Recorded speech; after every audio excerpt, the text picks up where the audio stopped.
All right, this is a long overdue introduction on the Sleepers Media channel to two of my favorite content creators in the college basketball space. These are two of the gentlemen behind Boilers in the Stands. We got Kraig Bowers and Joe Jackson here. Could not be bigger fans of these guys.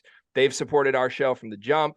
We are huge fans of the work they're doing to cover Purdue every single week, multiple episodes. Go check it out. They've got player guests coming on. They've got Matt Painter coming on. There's nobody that does it better than them. And they did hit me up and say, can we get on a preview and a recap? You've been doing all these every single week. And I'm like, well, absolutely you can.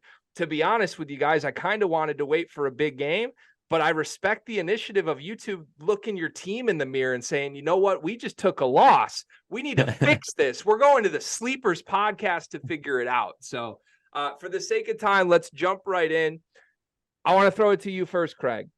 What are the vibes like with this Purdue team right now? They lost to Northwestern last year too and rebounded nicely. Obviously, the rest of the season went fine. But is this like a hair-raising uh-oh moment for this team, or are they mature enough to just move right past it? I wasn't at the Northwestern game specifically. That was actually the first game of the year that I think I have not been out, because I did go out to the Maui Invitational. So I haven't been around the team and the coach specifically. I can tell you from a fan perspective, as you've probably seen as well, there is a little bit of worry of, well, this trajectory looks similar. Like last year, they went out to PK, much more under the radar, but go out, get 3 really good wins, jump up the rankings really fast, and then immediately kind of go out and lose a game. And, Northwestern is a team that has given us trouble for the last couple of years. Obviously, Boo Boo presents a lot of problems to Purdue. And more than anything, we turned the ball over a decent amount in several games prior to this. But this is the first game where they turned the ball over a decent amount, and also our 3-point shooting was significantly off from the previous games. So it started similar last year. Purdue shot the ball really, really hot out of the gate, and then they kind of hit some lulls with their 3-point shooting later on. So I think from a fan standpoint, there is a little bit of angst and just like, let's wait and see. Personally, being around this team, Braden's a year older, Fletcher's a year older. The transfer that gets brought in is a different kind of player than the transfer that was brought in last year. And you've got 2 freshmen who just haven't had a ton of playing time yet, because there haven't been a ton of opportunities to work them into big game situations that I think both, by the time we hit mid-January, are going to, Painter will be very comfortable leaving on the floor in late game situations. Joe, same just broad question to you right now. I'm curious if you feel exactly the same as Kraig, or like, is there anything to worry about between the ears for this team right now? For them, no. I think they're the only player. There's 2 or 3 players in the rotation, and Colvin, Heidi, and Jones that didn't go through the loss last year to FDU. Like, I think these players, they've been through quite literally the worst loss. Like, it can't get worse than that. They've had months and months to think about it, stew on it. It's still going to be brought up all the time. And so a loss like this, it sucks. Obviously, they want to win it. I don't think it's going to like break their season or anything. I think they're probably just going in like, hey, if we don't turn the ball over as much, if we just knock down a couple open threes, we win the game in regulation, and it's not a big deal. But yeah, for me personally, I'm not too concerned. Like, obviously there are things to worry about, but you can go up and down every single team in the country right now and just pick out things that like, hey, this is kind of their weak point and stuff. And Purdue's led them to the loss for the first time, and now they can learn from that and keep moving forward. Yeah. Okay. So I'm aligned with you guys that I don't think there's anything emotionally or mental to worry about with this team, at least not for the next 2.5 months, right? Maybe when it gets to single elimination time, we'll see how the next 2.5 months look first before we draw any conclusions there. But I'm not worried about it. This team is still the runaway favorite. I have no concerns, even though it was shaky. I do have some basketball specific concerns that I wasn't expecting to have that raised themselves in the Northwestern game. And I want to dive into those a little bit. We did already do a Purdue Northwestern recap a couple nights ago, late at night. So we don't need to spend too much time. At least 50% of this, I promise, we'll talk Iowa. But I am very excited to actually drill in a little more with guys who followed the team so closely. So Joe, throwing to you on this one, like, my biggest thing now, 2 days removed from this game, that I keep coming back to that scares me most is Braden Smith's decision-making down the stretch. I've been loud that he has already made the leap that we were hopeful he would make. I think he's one of the best point guards in the country, not just in the conference. I think he was a different guy in the final 7 minutes of this game, and I can't figure out why that was. Did you see the same things I saw? Yeah, I mean, if we look at just the turnovers in general, he had 6. Every other game this year, he's had 2 or 3. I mean, when you take into account he has the ball as much as he does, 2 or 3 turnovers per game, you live with that. And out of the 6 turnovers, 2 were in overtime for sure. And yeah, 1 or 2 were down the stretch of the second half. One thing that Northwestern did, they were in that more of the drop coverage in the first half, especially with like Nicholson. But then once like Preston and Hunger in, they started hedging a lot more. And that's kind of been the thing I've harped on is Braden Smith just has to continue to develop against when teams hard hedge him. And so hard hedging, stepping out when Purdue sets a screen, having the big kind of step out and basically make Braden retreat. He did it with like 13 minutes left in the second half. He had like 3 straight times. He just did it. He drew out the big and then he drove. And then he kind of got away from it. And I don't know if at that point it's just some sort of combo of tired legs, trying to just force a bit and just, the physicality wears. Like Northwestern's they pressure the ball. They did a good job of forcing him out. So I think it's just a combo of, he played 42 minutes also. Like as much as I don't think Painter wants to play him that much, he has to, because when Smith's off the floor, Purdue's just a totally different offense. So yeah, I think also that's just who Braden Smith is, where we can talk about it even with like Lance Jones and stuff. You just kind of get this Lance Jones experience and sometimes it swings negative. You get the Braden Smith experience and he had 9 assists and sometimes in that game also, but like sometimes it's because he just has to force and he doesn't make quite the best decisions, but it's also because 10 plays earlier, he made that decision and it worked. So it's a balanced thing too, of just, you don't live with it, but it's just something that happens with him at times. Yeah, there's some flair to his game in general, right? That it's like when it's working, it's so fun and it's so next level brain IQ wise on the fly with these reads. I just like, you guys know this if you followed me last year, which I think you both did, but like I was so in on Purdue for so long. And then I felt like something flipped in the middle of February. We were doing all these road trips. We saw him more than we saw any other team. And I felt like I lumped them together, but I felt like both Braden and Fletcher just hit walls in different ways. Obviously, Fletcher hit a louder wall to the point where he needed to almost come off the floor. But to me, it felt like Braden also just like was not nearly as trustworthy down the stretch of last season as he was early. And then I didn't think we'd have that concern at any point this year. For it to be raised really in the final 5 minutes of regulation, the first time I'm feeling it was just like a whoa, PTSD here moment a little bit. And I guess that's the scary part for me with Braden is like, if that really is who he is, I kind of do get some elements of like that limits Purdue's ceiling compared to what we want them to be, because that can't be who it is, right, Kraig? Like he needs to avoid those moments in the brightest lights moments, right?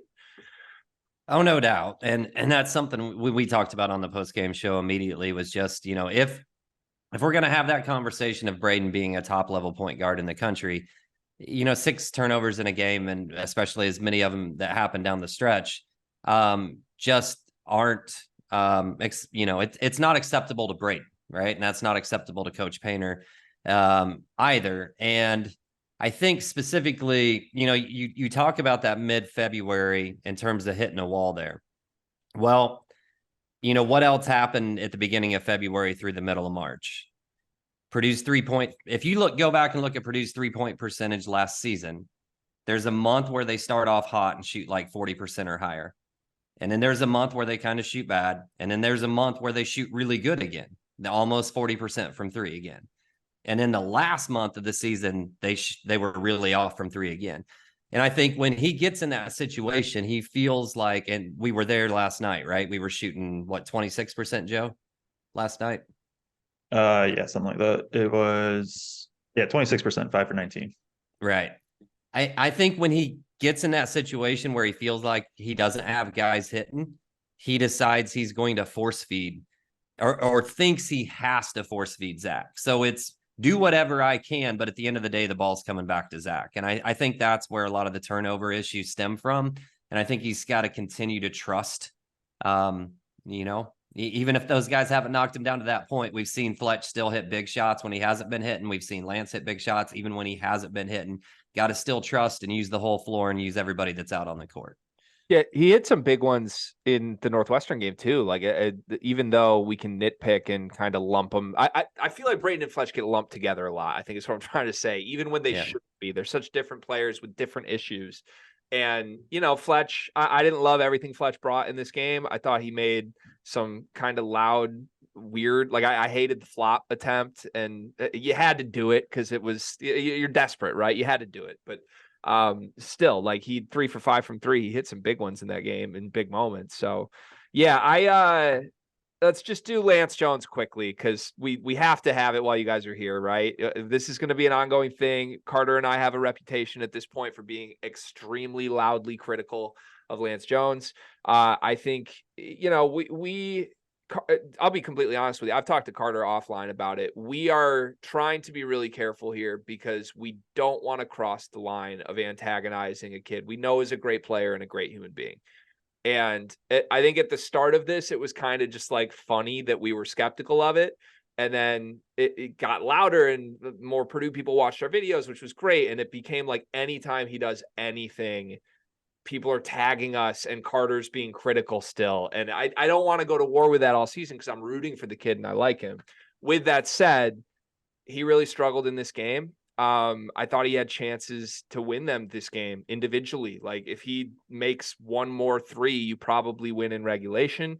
Obviously the biggest moment of the game was the Boo Buie foul. Maybe a 50-50 call. Boo definitely baited it, but tough spot there with how aggressive Lance was being. What was your read on Lance's performance in this game, Kraig? I mean, obviously not one of his better performances. And if you just pick this game apart, you can look at turnovers, you can look at 3-point shooting percentage, and you can look at Purdue's inability to stop the ball. Just in terms of people being able to break down for penetration and then either spray it out or score themselves in Boo Buie. And from that regard, Lance was 1 of 7 from 3. And that's, Joe calls it the Lance Jones experience. And that's just part of it. If you look at his 3-point shooting over the years, from game to game, it's really sporadic. It's not super consistent. He may hit 4 out of 5, 5 out of 6 one night. Next night, he might go 0 for, he might go 1 for 6. I still think at the end of the year, he lands at 35%, but he's not a guy that's going to go out and shoot 35% every single game, if that makes sense. So he has hot nights and he has nights where he's not. And I think obviously from a 3-point shooting percentage standpoint, not his best game. I think I don't want to step in too far here as an apologist in any way, shape, or form, but I was on a Spaces with Rafael Davis this morning, and he was talking about him being in the situation where he went home to play for the first time. Mm-hmm. And Lance was going home. Lance was in his first Big Ten road game environment ever. Lance's dad passed away right before the season. He had a ton of family in there to watch. And Rafe was just talking about all the emotions that go into that when you're in that type of situation. And he mentioned in the Spaces maybe that Lance was maybe just trying to do a little bit too much because he was so amped up and worked up into that game. With that said, he certainly did not shut Boo Buie down by any means because Boo had an incredible night, 0 turnovers, like 29 points. But Boo didn't have a field goal for 14 minutes in that game. And as soon as Lance went out, he scored either 9 or 10 points basically in a row. So even if you say Boo was having an incredible game up to that point, man, things got a heck of a lot easier when Lance was out of the game too. So for better or worse, he's by far and away our best perimeter defender. And he's at least making it more difficult on him out there.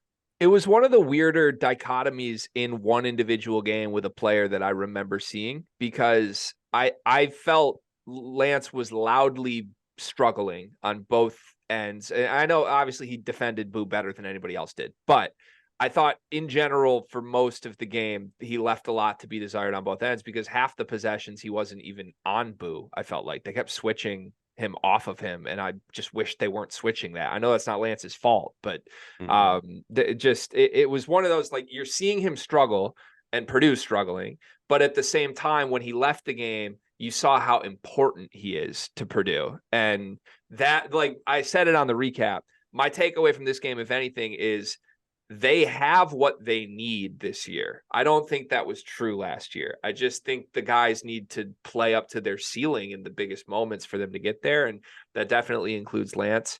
I want to ask you, Joe, about the switching. Why was that the scheme? Because Langborg and Barry were Steph Curry and Klay Thompson. Because they tried it a couple times. They tried it a couple times in the second half, and Barry and Langborg both got wide open threes and drilled them. Fletcher specifically, I remember Bowie was like, "Hey, come here," and Fletcher did the 2 on the ball pretty much, and it was open threes. I was surprised maybe that they didn't try to go back to it when they didn't have Jones as an option as a defender. But that's, especially on the rewatch, that was what I noticed, is like, oh yeah, they actually tried this earlier in the game and they just got torched because Barry and Langborg like had 2 of their, Langborg had his best game of the year by far, and Barry has been playing really well, but he also shot the ball really, really well and just made it tough. You can live with Bowie beating you. You can't live with all 3 beating you. It is kind of, I think, what it was at. Okay. Yeah, teams shoot well at home. Like, that happens in Big Ten play for sure. So give Northwestern credit. They played their A game. They knew they had to even be in this spot. And there you are. All right. So last, looking backward, and then we'll look forward. I want to give you both either 3 or 4 things. I'm going to work through this. I'm going to give you 3 or 4 things, and I want you to rank them in order of how concerned you are for me. And if you're just not concerned at all, you can say that. But there's 4 things that I flagged that just could be concerning to Purdue fans. Number 1, Braden Smith in close games. Number 2, Lance Jones overall. Number 3, the 4 spot. Number 4, Matt Painter. Interpret Matt Painter however you want to. Because the only thing I'll add from that, the only reason I'm adding Matt Painter to this is I thought I didn't like the decisions from him in this game. I don't get the Kaufman-Wren thing. I think that's entirely a Matt Painter decision at this point that is clearly hurting you guys. And I thought the defensive switching stuff, Joe, you can tell me if I'm just being stupid on it, but I thought that lost them the game for large stretches of this. So those are my 4 things. Tell me how concerned you should be. Joe, go to you first. I'll quickly say the TKR Edie thing. They're only playing about 8 minutes to get a game together at this point. They play the first. Painter does not change lineups if they're winning. They were 7-0. All that they played together at this point is that first stint of each half. I assume that's going away. And then so for me, I'll go least worried to most worried, and I'm a natural optimist. It's who I am. It's what I do. So like, even my most thing I'm worried about isn't like crazy worried. Least worried is the 4 spot. I think they have 3 options that bring them all different things. Like I guess that one more relates to Painter and just deciding who's best there. 3. So 3, I'll go. 3, I'll go Smith close games. I still think he's going to be built for this. 2, I'll go Matt Painter, and 1 Jones overall. And Jones overall is it for me because we've already discussed, hey, he's going to have these games where it's just not hitting.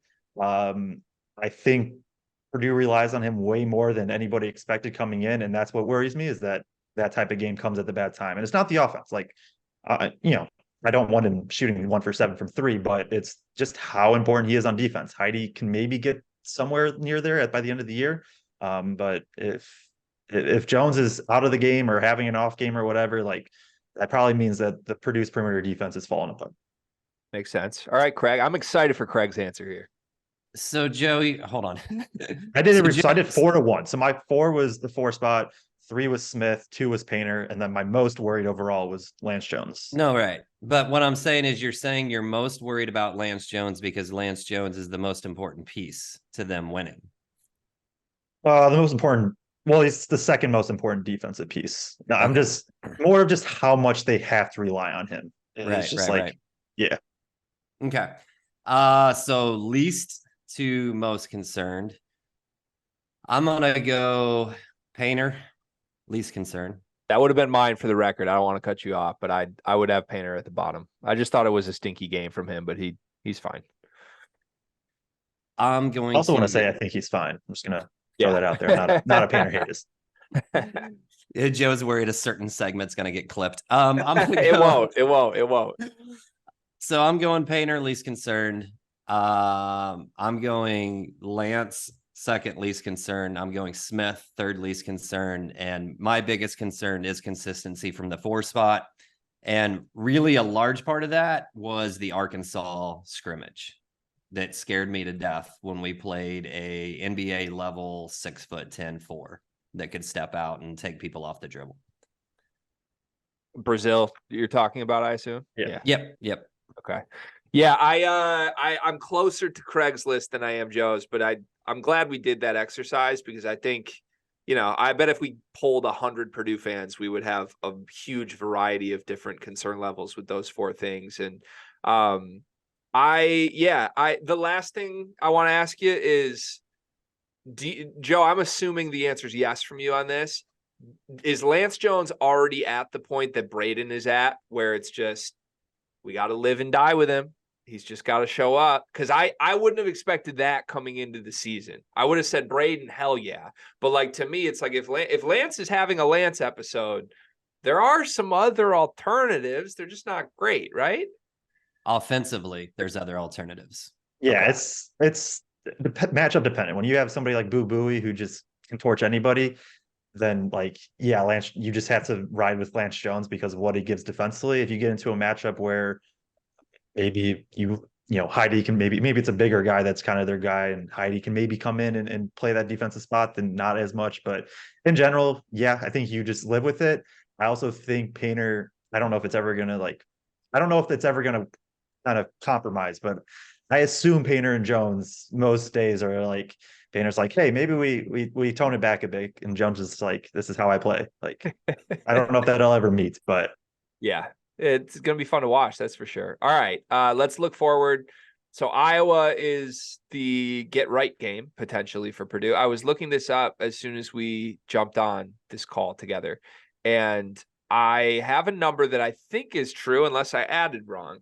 Purdue has won their last 19 home games after a loss. This is going back 4 or 5 years now. So that probably not a huge surprise because you guys have been great the last 3 seasons, but you have to go back pretty far here that after a loss, they return to Mackey and don't win the basketball game. KenPom has Purdue as a 13-point favorite. I haven't seen a betting line for this yet, but that sounds about right to me. Kraig, I'll throw it to you first. Is Iowa a type of team you want to see coming off a loss? Because obviously they can get hot and beat anybody any given night. They also leave a lot to be desired defensively. But if you're picking your opponent here, is there a fear that it's Iowa in this spot to you at all, or no? So I'm gonna say no right off the back, but I'm gonna give a caveat with that. The types of teams that have given Purdue trouble put a lot of pressure on the ball and make entry passes extremely, extremely hard. Iowa is terrible defensively. So I think whatever else a team does, if you're going to beat Purdue, you have to apply a ton of ball pressure and make the ball hard to get to Zach before it ever gets there. And I just don't think Iowa really has the capability or the wherewithal to be able to do that on a defensive standpoint. I think it's a get right team. Iowa's a decent Big Ten team, middle of the pack in my mind in the Big Ten. So I don't want to say a get right team, like it's a bye game, but it's a game that Purdue should be able to handle pretty well. Purdue always shoots the ball well in Mackey almost every game. So I expect 3-point shooting to return to form. Also, Purdue has shown that they can play at a much faster tempo. They're 59th in adjusted tempo this year. That's something that Joe and I have talked about that we enjoy about this team and that we think leads to greater success for this team, is that they can play faster. Lance helps with that. Braden can push the ball. Both of those guys can get out and do that. So if it does turn into an up-tempo, high-scoring game, I don't think Purdue struggles to win that type of game against them. With that said, in 2016, we led Iowa by 19 points with 2 minutes and 21 seconds to go. I remember that because it is ingrained in my brain, like it is for any Purdue fan that is old enough to remember that game. And Iowa came back using a 1-2-2 press. And it's kind of weird. They trap real quick right out of it, and then they just kind of sit in passing lanes. They're not real aggressive with trying to steal the ball or anything from the handler, but they just kind of sit out there. And they pressed us forever in that game and led to a bunch of turnovers, and they came all the way back and beat us at Mackey. So every Purdue fan is always scared of Iowa at home, strictly from that game 7 years ago. Yeah, there's something about the Iowa program to me, and this is kind of a running joke with me. Anyone that's known me through the years, I fell in love with Iowa basketball like 5-6 years ago when I just love the offense. I love how little they care about defense. I know that's stupid, but it's just funny to me, and it's entertaining to the point that like I like my Michigan team now because they're the Michigan Hawkeyes. That's what I've essentially gotten after a decade of watching basketball, right? But I think Fran's best teams have always had real talent. That's where I think this year's team falls short. Even going back, like his good teams have had a first team all conference guy. And Fran can make that out of guys who aren't the best basketball players some years, but this year there's definitely not that. Like there is no world where Peyton Sanford or Tony Perkins, like we thought in the offseason, maybe are breakout guys. It's just not going to happen. So up tempo, I'm glad you flagged that. Iowa plays the 9th fastest tempo in the country. Purdue plays 60th, which is a huge raise in that category from what we saw last season. Kraig said that he thinks that bodes well for Purdue in the matchup. I was kind of naturally leaning the opposite of that, just in the sense of like, oh, Purdue's going to play a brand of basketball Iowa's comfortable with in this game. And I know talent should win out with that, but like, just that kind of scares me a little bit. Where do you land on that, Joe? Purdue is more built for it this year. They just are. Right now on offense, they're in the 76th percentile in transition. Defense, they're in the 80th percentile. Not obviously the highest volume, because even when you break down the tempo, like Purdue is 60th overall, but 170th on offense, which is still a huge bump, but 38th defensively. So their teams are running on them a lot, getting up quick shots. I don't know. It just specifically with Iowa, I just don't know I don't know. It's a tough one because it's Iowa and they could just randomly start hitting every shot that they take. But at the same time, I think Purdue in general is built more for it. It'll be interesting to see. I'm kind of curious to see what they do with the rebounding with it, because Iowa isn't a great rebounding team. And so does Purdue just sell out on the glass and be like, we're winning the rebounding margin by 30? But if that happens, you're probably giving up a few more fast break points with that as well. So that'll be the thing I kind of look at, is even if Iowa's getting maybe some easy buckets in transition, if Purdue's like just absolutely dominating the glass, then it kind of cancels out for me. Okay.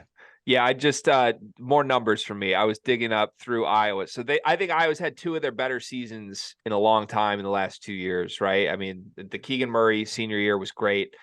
Chris Murray, you can say what you want. They weren't great last year, but they at least had the high-end talent. Over the last 2 seasons, they've only beaten 2 Ken Pom top 25 opponents in 2 full seasons.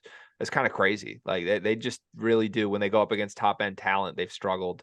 They're going to get a pissed off Purdue, man. You guys know you guys are going to show up at Mackey. I'm really hard pressed to not talk myself into betting Purdue here. What's the matchup to watch for you, Kraig? We'll go around the horn on this. Give me a spot you're watching. Well, first of all, I do want to say I wasn't talking about tempo as if Purdue wants to play fast. I'm just saying they were better built for it, like Joe was. But they're gonna find out if they can play fast or not, because Arizona, Alabama, Iowa, all here in this really short stretch, all play super fast. I think they're all top 10 in adjusted tempo. That is a conscious change, though, isn't it? I was kind of reading it as like Painter wants to play fast this year. Am I wrong on that?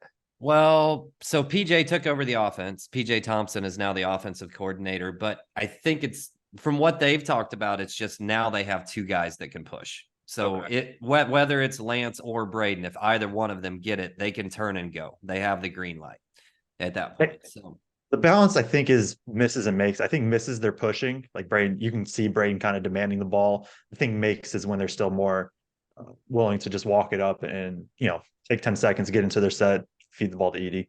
Got it. Okay. Yeah. All right. Back to matchup. So this may seem a little bit odd, but I'm gonna go with Iowa's transfer center from Valpo, Yeah, Crikey. Ricky. Yeah. So he hits Iowa in general takes a bunch of mid-range shots, and he shoots a bunch of mid-range shots. And I'm just curious if he can pull Zach out a little and shoot that 15-footer. I'm just curious to see what that looks like. I'm not scared of that matchup. I'm just curious to see how it plays out, I guess. I mean, yeah, you look at what Kirky did to Kalkbrenner, and I know Iowa lost, and Kalkbrenner and Edie aren't the same player, but they're similar. Big drop coverage, going to protect the rim, and Kirky, he was 7 of 8 from the first half from mid range. That was also going to be mine, so I'll pivot to another one that's more just a pure fun. Brock Harding versus Braden Smith, because they are not identical players yet. Like Brock Harding obviously is not on Braden Smith's level. Part of his Brock Harding doesn't have the runway that Braden did his freshman year, but just watch how Braden Smith and Brock Harding run a pick and roll and just their mannerisms and stuff. It is identical. Like they are both 6-foot point guards that are electric, can shoot, are just gonna thread passes. And they're two guys the past 2 years when I've watched freshman film. Like I watched Braden Smith's freshman film, I was like, oh yeah, he has that it factor. Of he's gonna make plays, he's gonna let people know, and Brock Harding has it too. And so I don't know if we get a ton of it. Harding's playing like 10, 12 minutes a game or whatever, but they're just two of my favorite players in the conference in general to watch. So Yeah, Harding is awesome. I echo your praise for him. It's going to be fun to see what he looks like in a couple years. yeah, All right, I'll single somebody that hasn't been mentioned out. I think the player to circle in this game from a Iowa perspective is Sanford, because I think if you're going to beat a team that is clearly better than you at pretty much everything, if not everything, you just need the guy with the flames emojis on his hands to do the flames emoji thing. Like, can Peyton come out and hit 7 threes in this game? And everybody's looking around like, what are we supposed to do about that? The way it was with Boo Buie. Like, I think it's kind of going to take the Herculean effort to beat this Purdue team, and Boo was good enough to do it. I don't think Iowa has anybody good enough to do it, but Sanford, a lot of people liked him as a breakout guy. Hasn't really worked this season. He's only making 32% of his shots from three. But if you pull out the games where they've lost, he's 2 for 11 from three in those 2 games, including an 0 for 5 game against Oklahoma. The rest of the season, shooting 36%. So a little better there. But I think he's got 2 games with 4 threes made this year, 1 game with 3. Like, he is a guy that's capable of just bombing away. And I think the only way Iowa wins this game is if that happens. Let's go prediction mode. Go ahead. Real Joe. quick. I was just gonna say, I'm curious to see who matches up with him. And I was, there are just a ton of wings, and I don't know if I buy Desante Bone as a pure points. I think him and Perkins are more similar. It's like they're probably better as softball. But I'm curious to see, like, is that the Jones matchup, or does Jones take Perkins? I don't know. I'm curious to see who they put there. Maybe it is Lawyer, and you're just telling a Lawyer to run him off the line, but then Sanford might post up. That's all I wanted to add there. Just curious to see who Purdue actually does try to match him up with. Yeah, I was going to guess that it's Lawyer. That's just a gut feel I would on it. think so. But that feels a little gross. Like, that feels like the door is open for the good Sanford game if we do that. So, yeah, let's the bold prediction time, or just prediction time. Tell me who's going to win this game. Tell me the margin. And I have a little Edie prediction to throw at you guys too. But Joe, why don't you go first on this one, and then we'll go to Kraig. I've been really bad in kind of predicting games so far. No, I'll go. I do think Purdue kind of wins this comfortably. I'll go Purdue by 11, but it's Purdue by 20 for most of the game, and then Iowa's gonna like get a couple random threes at the ends and off some like turnovers or something. I like it. Kraig. Genuinely, in my head, I had Purdue by 11. Oh, wow. So There we go. I don't know if that's Joe and I spending so much time together or what, but I genuinely had Purdue by 11 in my head before he said that. Wow. Okay. All right. You guys are dialed in. I love the chemistry between podcast co-hosts. You guys are probably going to laugh me off for this. I think Purdue is going to win this game by 25 points. I think my read on Iowa this year is that when they match up with a team that is better than them, they have no idea what to do with themselves at all. And if they're playing a team that's worse than them, they're like, oh, we can do the Iowa thing where we just score and that's fine. Against Oklahoma and against Creighton, like I know they hung with Creighton, but for the most part, they were just completely outmatched in those games, especially in crunch time of the Creighton game. And to me, pissed off Purdue, back at Mackey. I don't know what spot Iowa feels good about. It's probably just whoever lawyer is guarding. But outside of that, I don't think there's even a spot they can point to that they're like, we know we can go to this guy for success tonight. So give me Purdue big in the get back spot. And that leads me to my Edey prediction. Everybody knows his numbers in the Northwestern game. He was incredible. A lot of it came at the free throw line. That's a whole separate conversation. I think we're going to get a 40-point Zach Edey game. I think Ben Krikke is about to be baptized a little bit at Mackey Arena. Welcome to the Big Ten. If they don't double team him, then maybe. I feel like because like Izzo didn't do it last year, right? Edey was getting like 30 and Izzo was sticking with single coverage with Manny Sissoko on him. I assume Fran would start double teaming if Edey has like 25, 30, but I mean, if not, and if Edey's touch is fully there, he's sort of like, it's like 85% of last year, which is wild to say, saying that since he put up 35 last game, but I love it. Maybe it could happen. It could happen. We're going to speak it into existence, Kraig. I think this is more of a get right game for other people. And I think back in Mackey that they're going to be shooting good. And I think the ball gets sprayed around quite a bit in this game in particular. Similar to Joe, I think they probably get up 15-20 at some point, and Painter decides give TKR some run, give Miles some run, give Cam some run, and Zach. I don't see Zach getting a 40-pointer. Just the only time Zach really gets to 40 is when he has to. I could see that. That makes sense. Yeah, where my heart comes from on that, I think this is like a crazy fast possession game. And I think he's not going to double team. I think he's going to get the easiest 20 he's ever had in the first half. And you're right. If it's blowout by that point, like I'm probably going to need Iowa to hit some shots to hang around in order to get there. But I don't know. Just feels like a game Krikke is totally not ready for on the defensive end. So we'll see. Maybe Fran will have something up his sleeve. Yeah, as Iowa's thing is just not defense anyways. Because the other way it happens is Iowa's defensive scheme is they are so much like, hey, you just have to keep your guy in front of you one-on-one. But their issue is like they have two guys that can do that. So the other way is just if Braden Smith hits downhill literally whenever he wants and then just throws it up to Edey. Yeah, maybe with his eyes looking at the player he's passing to this time. No, that won't happen. That would be nice. All right. I thank you guys so much for joining. And I promise I'm not trying to curse your Purdue team with this, but we're going to end with this.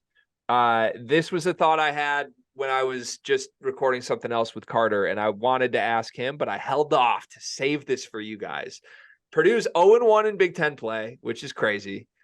We all think they're going to beat Iowa. Fine.